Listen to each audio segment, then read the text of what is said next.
Within a mysteriously empty 80s futurecore theme park, leagues away from what was once the strip mall of the damned. Past the futuristic flying cars and McCarthyist propaganda posters, beyond the rats gleefully leaping through the rubble of unfinished construction, a secret society assembles to scrutinize those films rumored to drive viewers to madness and dissolution. Draw closer, dear listener, and let your trembling ears sup upon the eldritch knowledge of the Cinemania Society. We the fellows of the lens palm do convene to judge if it's time for cinema worthy of our esteem, or whether it should be cast down as worthless hokum. Let us start our friends in judgment. We the fellows... Oh. The story so far. Taking refuge in an abandoned Soviet-era space-age theme park, the Society have discussed 90s dubiously accurate space documentary Total Recall while avoiding cinema-assassins in the guise of cosmonauts. Just another day. Meanwhile, one member of the team has come upon a secret message leading to timely reveals, terrific reversals, tremulous rethinking, and a fabulous new wardrobe. We rejoin the Society as they take stock of what they have seen and pass judgment. Phew, that was close. The Cinema-Assassins are vanquished. What? Wait, you mean we vanquished them with our cunning run away right now strategy? Works for Scooby-Doo. Doesn't matter, they're dealt with. For now. Yeah, but for how long? Now! That was a pretty deep lunar crater they fell into. It might take a while to climb out. Seriously, don't worry about it. We're not the worrying about things society. They probably stopped to read some communist pamphlets or something. What matters is, it's somebody else's problem. Yeah, the last time you all said that, things didn't go so well for me. So, you'll forgive my skepticism. I've learned not to ask too many questions with this group. Best to just drop it. Okay, I guess. Hey, check it out. We're in the planetarium. I love looking at space from the other side. It's so cute. We got some comfy seating in here, so let's carry on with judgment? Yes, judgment. Damn it, where's my gavel? And I need a thing to hit to make the clonky clonk noise. Oh, God damn it, you and the fucking gavel. There's plenty of soft furnishings. It's just not the same. Okay, right, Pontifex. Cool, it's judgment time, I guess. Sinquisitor? Is that anything like hammer time? Okay, gang, strap in, because I'm going to take y'all on a fucking journey. Oh, don't you always... At the time this movie came out in 1990, it was only the second film adaptation of a Philip K. Dick story ever done. As we all know, Blade Runner was the first, having been adapted very loosely from Do Androids Dream of Electric Sheep, though reportedly Dick was ecstatic over how, quote, accurate Blade Runner was to his vision when he was shown some of the rushes shortly before the series of strokes that killed him. Compared to Blade Runner, Total Recall is a much more Phil Dickian film, even with all of Verhoeven's trademarked hyper-violence and Schwarzeneggering. It is a very cerebral film, seeing as Phil Dick was also the king of ambiguity. I'll let you decide whether the pun is intended there. Much more cerebral than the usual Arnold vehicle. It's loaded with PKD's signature paranoia, identity crises, and conspiracism. I mean, that guy's work is loaded with that shit. The Phil Dickian elements of this film were further enhanced by its screenwriters Ronald Shusett and Dan O'Bannon, themselves the kings of nihilistic paranoid space corporatism scripts. These are the guys who co-authored Alien, after all. Shusett went on to write at least 3 other Dick adaptations before he died in 2008. Phil Dickian totally sounds like a disease. Yeah, I just want to say it all the time now. Phil Dickian. It's like Lovecraftian, only in this case has to do with Phil. Instead of H.P. Lovecraft, it's Philip K. Dick. As a side note, you might have thought the writers of the single most successful sci-fi franchise this side of the one with space wizards and laser swords wouldn't have had to struggle getting their next big package through development, but you'd be wrong. The battle between studios and writers is not a new thing. Total Recall would never have gotten made without Arnold Schwarzenegger. Slam fucking dunk. He used his 80s action star cachet to personally shepherd it through development hell. It went through dozens of script rewrites and included, at one point, even David Cronenberg as a potential director. So, there's that. The fact that this movie got made at all is that much more surprising because Arnold Schwarzenegger is a vigorous business Republican and has been since he became an American citizen. You wouldn't have thought that he'd have gone in for this kind of picture because it's really strongly anti-corporate and you might even say anti-capitalist. But in point of fact, though, Total Recall only got made because he read the script and loved it and attached himself to it.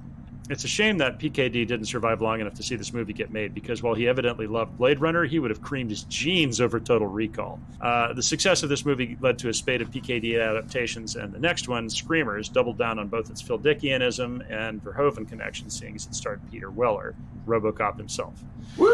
Then came Imposter, which featured armor and weapons recycled from yet another Verhoeven picture, this one Starship Troopers. It's a small damn world, ain't it? Well, but I'll just say it's not just Imposter that reuses the Starship Troopers armor and weapons. Oh no, that pops up everywhere. Yeah, Starship Troopers, they spent so much money on that stuff because they used a lot of those like military sequences where you see all the soldiers rolling out of the ship. They didn't use special effects for that. That's just how many actors they had and extras, and they had to arm all of them. And the movie didn't make back as much money as they were hoping, so the main way they've been making back the budget of that film has been renting that shit out over and over and over again. And then Stargate, the TV show, came along, and then they used it all through that. Like, you see that shit everywhere. Fair enough. I mean, but either way, I mean, it's still it's still coincidental, at least, that Shusett wrote Total Recall and then wrote Imposter, and then Verhoeven directed Total Recall and Starship Troopers. And anyway, you get what I'm going at. Yeah. Oh, yeah. Speaking of it being a small world, I went through public school with the daughter of Arnie's personal trainer, because I remember specifically one year she brought in a Christmas card signed by Arnold himself for show and tell. Anyway, so Arnold slam dunked it a second time in picking Paul Verhoeven to direct. Given how brutally Verhoeven satirized nihilistic corporate conspiracism in RoboCop, he was the absolute perfect complement to the paranoid style crafted by Dick and refined by Shusett and O'Bannon. On a personal note, I saw this film when it was newly released on home video, and I remember being really traumatized, as I mentioned, about the gore effects and all the eyeball bulging, and I actually had seen RoboCop by that point. But that intensity of that movie combined with my obsession over Blade Runner, and it had me cruising all my local used bookstores for any Dick I could find. Philip K. Dick, guys, come on. Total Recall more or less crowned Arnold as Hollywood's action movie king and Dick as the sci-fi king of Hollywood. So that was something that he despised. He absolutely despised Hollywood. But I remember reading all that in an article on The Ringer recounting the making of Total Recall, so that literally means I can say, hey, remember when Dick shot that guy in RoboCop? In conclusion, whereas Total Recall was instrumental in turning me from a partial into a complete dickhead, and thereby influencing my own creative work, whereas how the success of Total Recall led to Philip K. Dick becoming the #1 most adapted author in Hollywood despite him despising Hollywood until his death, and for all the other charges besides, I judge this film guilty. Well, alrighty then.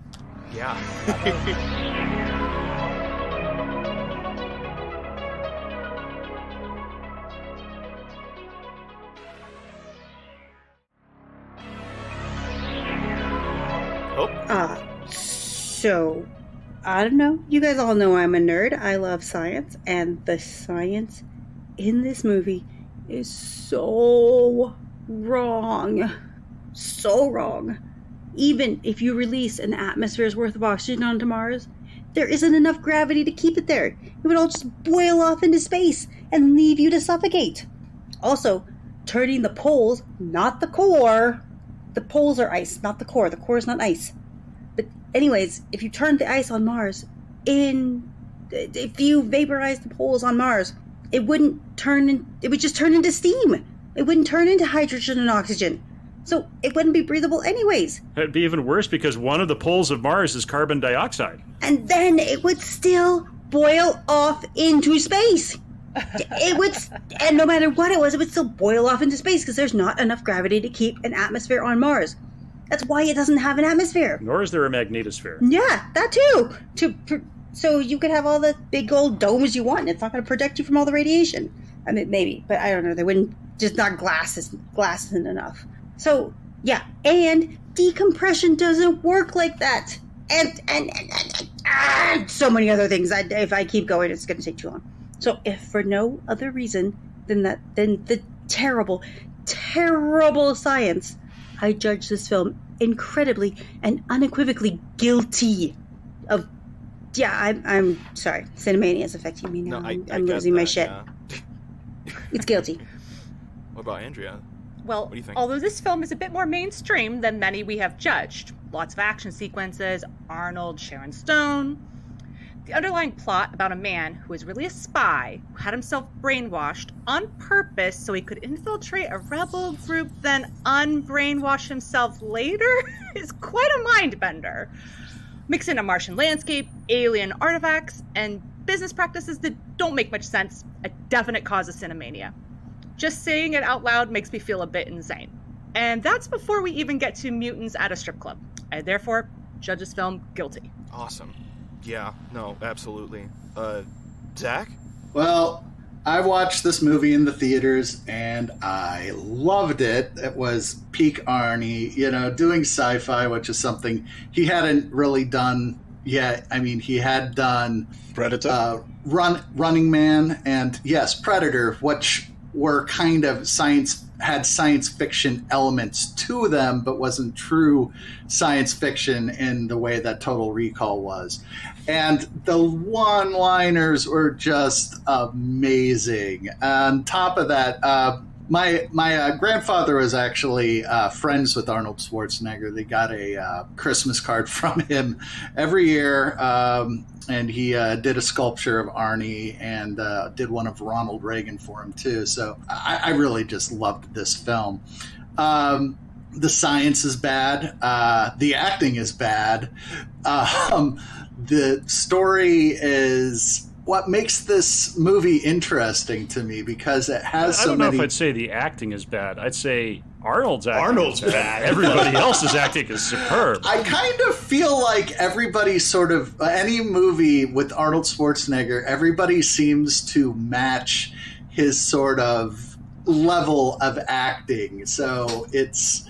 if he's going for comedy, it's kind of campy, People go over the top. They start chewing the scenery. You have to, right? Because you have to, yes. Because he's not just on screen. He becomes a filter applied to the lens. Exactly. Right? And so all the other actors, if they don't want to just be like a background stain in the image, like they have to ham it up. They have to start chewing the scenery just to show up,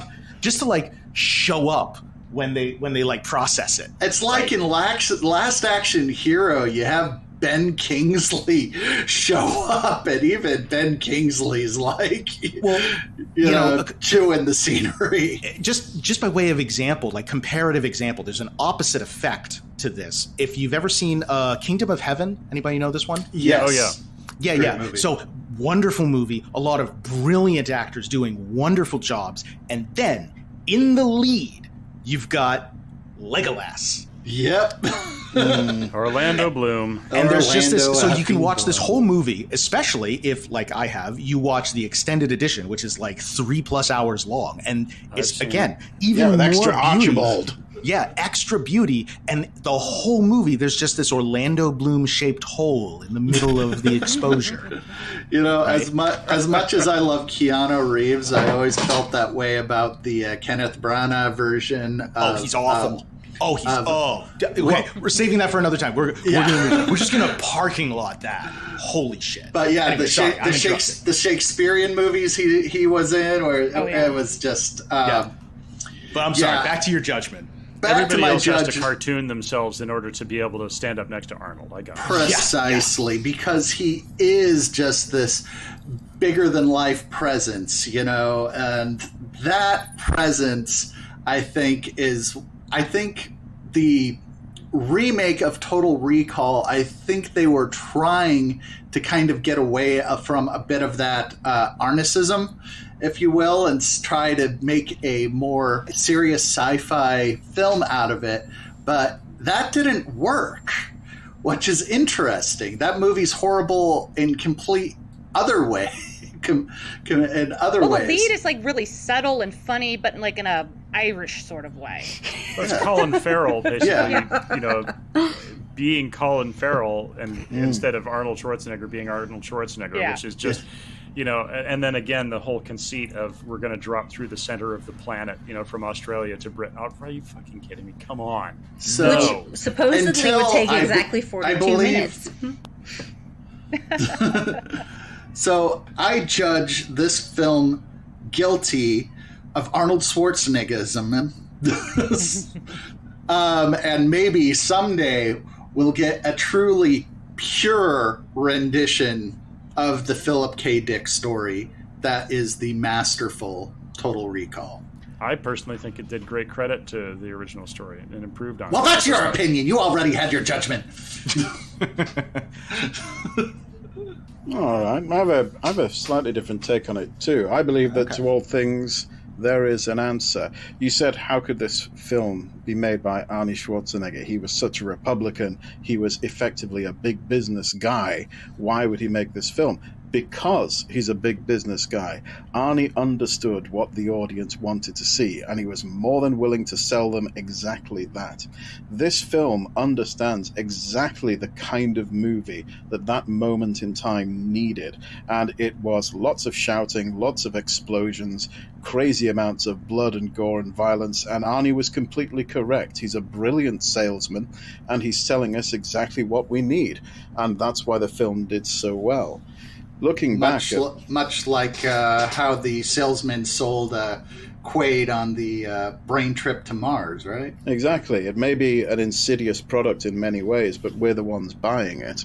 Hang on. Oh, wow, that's cynical. Fuck. So, like, he knew it was this thing that was really anti-corporate and was marketing an anti-corporate film because he knew it would sell. Oh, that's an even deeper level of inception, Andy. Oh, shit. Jesus. You actually are okay. I guess we had the same take. Keep going. When I was a kid and this film came out, it was one of those movies you have to see. Everyone was talking about it. This film is so gross, so extreme. It's got so much cool shit. You're no one if you've not seen this film. And that's how we interpreted it. It was an action fest. But a lot of Verhoeven's movies have really had a bit of a re-examination as the years have gone by. And he was a master satirist. Everything he's done is satire. And this film is dripping with satire. He's telling us exactly where we're headed if we continue the way we're going and where the excesses of the day are going to lead to. And he was right in a lot of the things he said. I mean, let's face it, a lot of the companies that we're working under as our tyrannical overlords even now would be selling us the air we breathe if only they could. And they've certainly got plans to make it that way in the future. So it's a very prescient film. It's a very satirical film. It's a very clever film. It's a brilliantly sold film. And it just sadly holds up a disgusting mirror to our hideous selves. And I don't want to see my hideous self, thank you very much. And so therefore, I judge this film as guilty. So what you're saying is RoboCop stands for more than just the enforcers for the corporations that actually control America, and the dick he's shooting off is the social safety net that had kept the lower classes in some sort of... In effect, Ed 209 is the proletariat in many ways. I can see that. I can see that. But that idea of selling you the sort of faux revolution that you need as a safety valve. We're selling you the rope that will hang you. Exactly.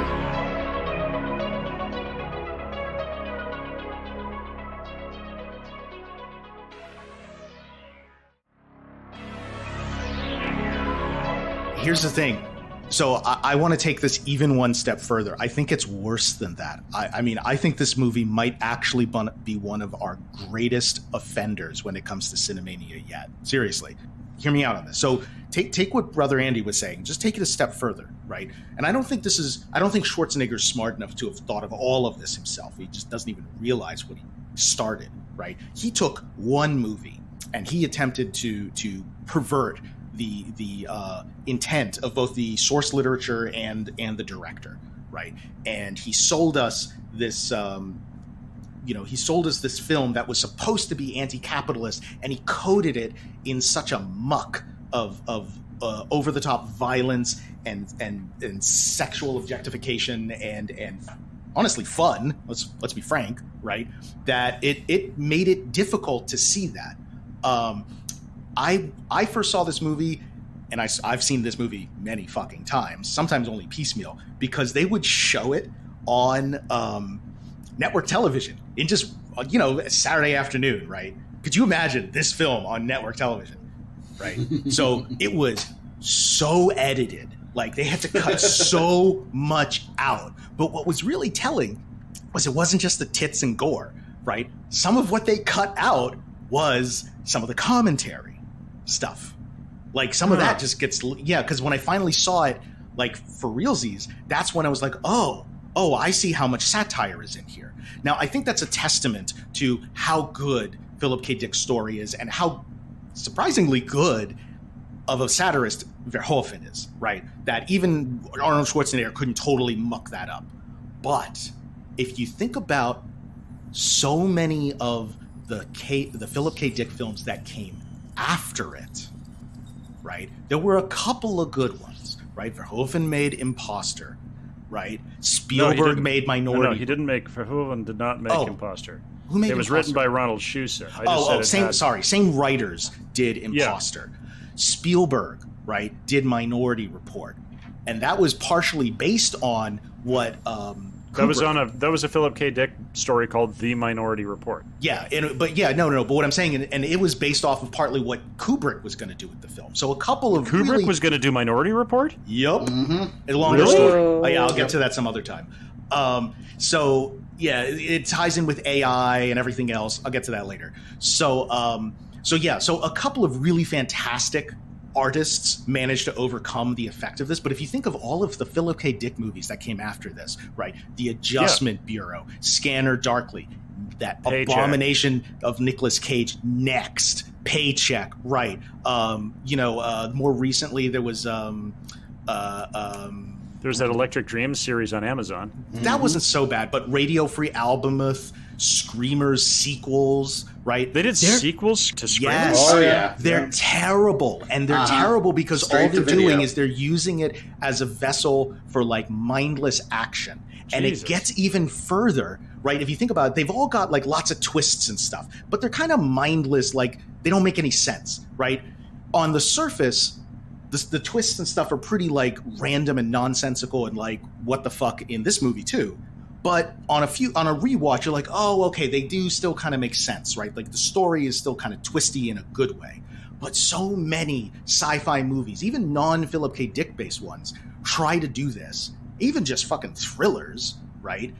And they're just twists for twist's sake, right? And they don't make any sense. And the critics are panning it because it's like, what the fuck is this?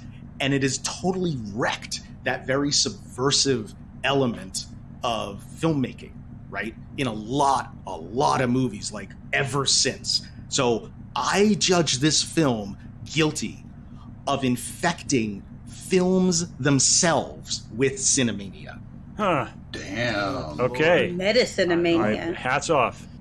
Yeah, patient fucking like this zero. movie was like one of the first that really was like, let's take some really fundamental, strong, like subversive, satirical source material and a genre. Sci-fi is as a genre meant to be subversive, and let's just fuck it up and turn it into like corporate, tentpole bullshit. Yeah. Oh God. Yeah, but I still love this movie. The movie is basically saying you can have sci-fi, you can have satire, you can have spectacle, much like a three-breasted hooker, but you've only got two hands. But you've only got two hands, right? So which are you going to grab? And it's never going to be the satire. Well, they're showing that there are now a total on IMDb is showing there are now a total of 50 adaptations of Philip K. Dick. Yeah, Wow. the product just keeps cycling round and round and round. It's Ubik. Mm-hmm. No I can't kidding. wait to see Speaking the of which, that community was theater's rendition of Total Recall. who? Oh, just with that many derivative works, I'm just waiting for a community theater rendition of Total Recall. Recall. Yeah. Oh, I didn't. Inception's based on Ubik. Oh, interesting. Inception is based on Ubik? No, I don't think so. This is more apocryphal. It's a little hard to say. No, I don't think Inception is based on Ubik. I mean, maybe Ubik inspired it to a certain degree, but Ubik is really different from Inception. I mean, more so even than Blade Runner is from Do Androids Dream. Yeah, well, like, I can now very much see from everyone's take that I guess the reason why, like, because when I turned, I think it was like when I was 15 or something like that. My dad wanted to show me all of, or like the classics of like action sci-fi from the 80s and 90s. So, you know, like Terminator, all of that stuff. And now I understand like why this was included in that, I guess, that bundle there. So yeah, very fond memories of this particular film, just watching it and just how over the top it is. And in terms of like, you know, for influencing my own work, I kind of get that as well, where it's just, you can have this underlying subtext, you can have anti-capitalist messaging, you can have profoundness in a very silly package, and not just this, but also Starship Troopers, which kind of goes a little bit more ham on the performances and the satire, but like the more that we get into like the Philip K. Dick anthology, is the interpretations and the surface level can be entertaining and doesn't have to make a whole lot of sense, so long as you have the messaging and you have that core there. I don't know. I just kind of like media that's that way. It lures you in with comedy and good times and silly quips and fucking Arnie, and then eventually you get into the nitty gritty, because then you've become attached to the characters, and not just the characters, but also the things that they want to do. However, I still do not understand why Quaid's first thought is, hey, let's not just go to Mars, but let's go to war-torn Mars. Fuck all of this shit. Yeah, Some people just want a vacation in Beirut, man. I want a holiday in Cambodia. Yeah, no, absolutely not. I mean, it's just like the more that I really got into, like we mentioned this before, the science, the fucking bullshit. Like, everyone has this obsession with Mars because it's close to us, because it's like William Shatner said in Final Frontier, because it's there, and it's not really it's not the beacon of life that people really think it is. It's dead. And like we mentioned before, yeah, it has no fucking magnetosphere. There's no way that you could contain an atmosphere, much less hold it with gravity. And it's just, it really goes to show just the fucking hubris of billionaires. They're like, yes, we are going to go to Mars. Yes, I too would like to go to an apocalyptic wasteland where all of the life there never made it past the fucking microbial stage. Like, that is my idea of a fucking vacation. And well, then I should tell you about Wasteland Weekend sometime. Yeah, real.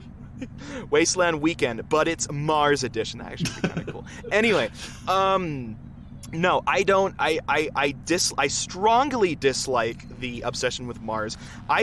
One time, I attended a PowerPoint presentation party. My presentation was specifically labeled "Fuck Mars," and I just it's sure cool imagery, whatever. It's space landscapes, beautiful. Mars isn't the candidate.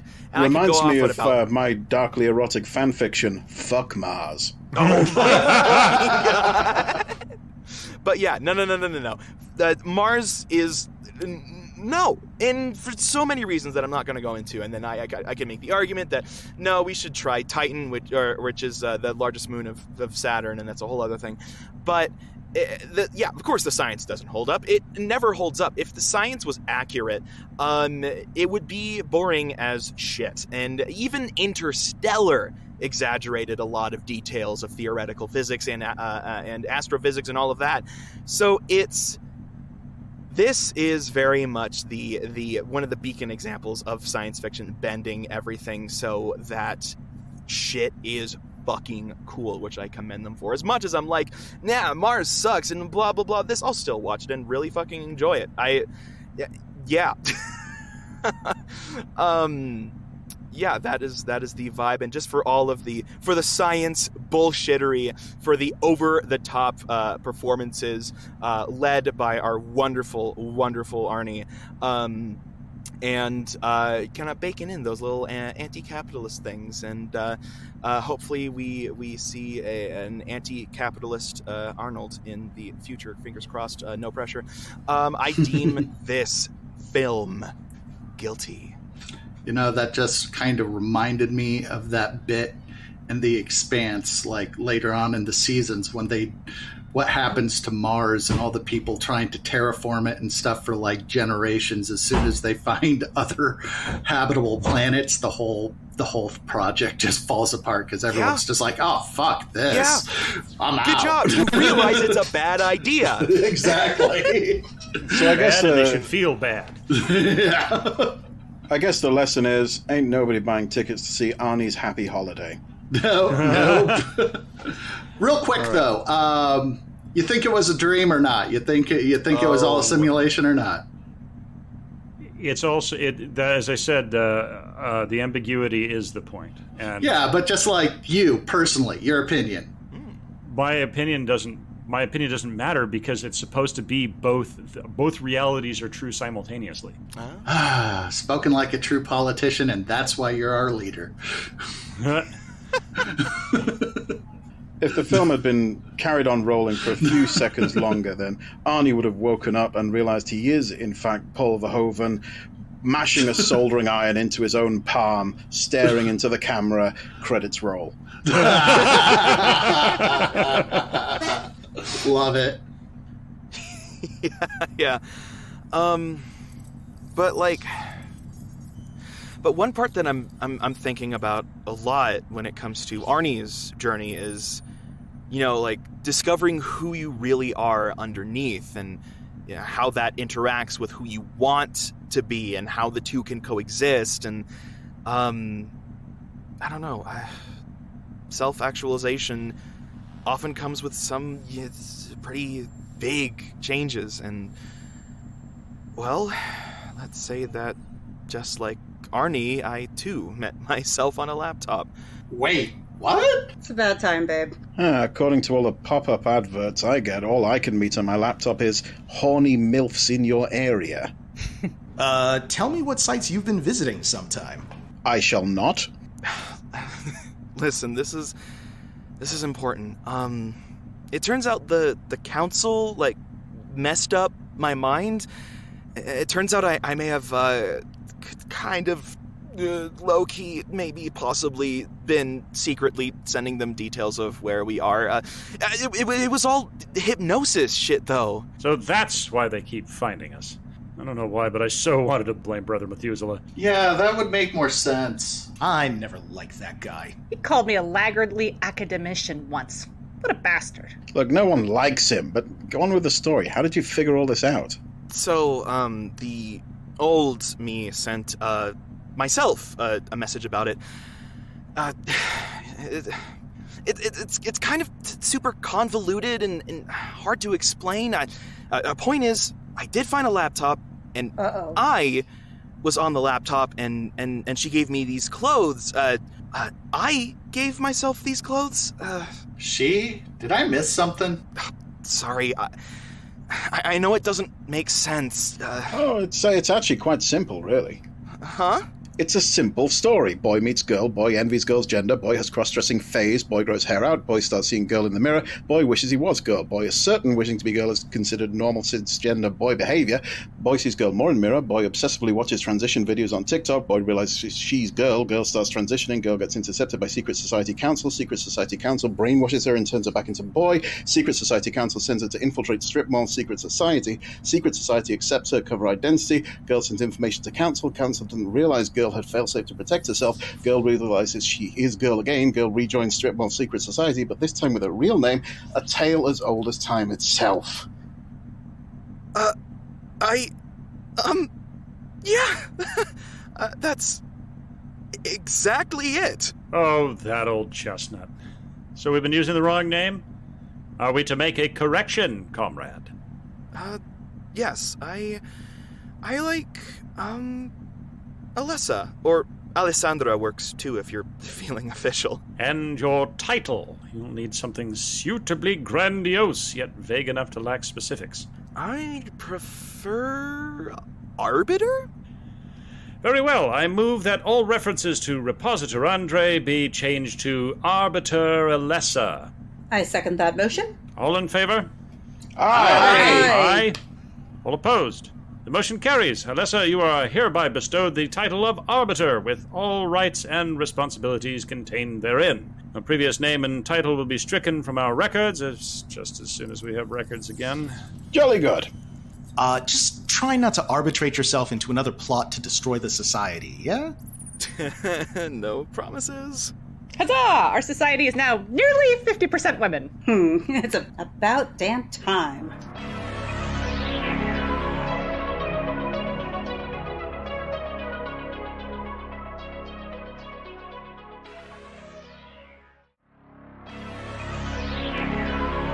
Yeah, so as cool as this planetarium is, we need to find the exit. I'm pretty sure it's over there. And why do you think that? Because there's a big-ass sign that says, "See you next Tuesday." Do you think something was lost in translation, or did the Soviets know what they were saying? Does it matter? It's funny either way. It does not. Prepare to be... I got nothing.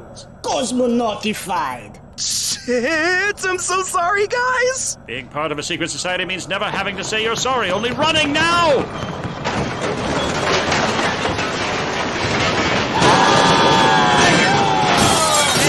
Weapon! Tell Mother Russia I said elder. Is that what I think it is? I don't know. What do you think it is? I mean, whatever it is, it's a big one. Some kind of mechanical drilling machine? Ahoy! Is anybody there? I got lost and I decided to use this infernal apparatus to catch up. Oh dear. You just crushed those guys. It wasn't on purpose. For once, I'm almost glad to see you. Good work, buddy. Let joy ring out. Good old Brother Methuselah. Get a drink from Mr. Wrinkles and me. I love you. Oh, do you all mean it? Really? Don't thank him anymore, it'll go to his head. Oh, well, there was something I was supposed to do. One moment, I have it here. Ah, yes. Ahem. Aluminium caramel squirrel. Is that supposed to do something? Yeah, what the hell is an aluminum caramel squirrel? Must kill society. Is there even such thing as an aluminum caramel squirrel? What happened? Oh, drat, I must have said it wrong. What? Aluminum caramel squirrel?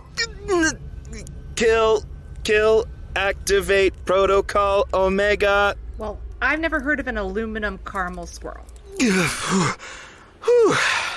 Bit of a headache there, kind of woozy. Well, I'm sure it doesn't matter. It's probably a crappy drink anyway. Let's just get the fuck out of here, after all. We're not the worrying about things society, right? Now you're getting it. Hey, I just thought of something. So if Brother Wet Scrotum Face over there has been drilling through walls chasing after us, won't that affect the structural integrity of the whole sort of... Run! Seconded! That episode of the Cinemania Society was written and performed by Zachariah Burks, Ethan Ireland, Andrea Palladino, Daniel Scribner, Andy Slack, Hope Bravo, and Alessandra Martinez. Produced, mixed, and mastered by Ethan Ireland. Music by Carl Casey at White Bat Audio. Ambience created in part by Miracle Forest Music. Sound effects and incidental music courtesy of Epidemic Sound. Visit us at thecinemaniasociety.podbean.com for Season 1 and profiles in Cinemania. We have social media for you to join the discussion. We have a subreddit at r/the Cinemania Society and a Facebook page. If you liked what you heard, head over to Patreon and throw us a few bones. We love making fun stuff for folks to listen to, but it sure isn't free. Anything and everything helps. The Cinemania Society is a product of the Cinemania Society, LLC. Hang on, Ethan, say it the way you want to say it, which is aluminum caramel squirrel. I know. This is important, so everyone pay attention because the pronunciation in this bit is the key thing to the bit. So.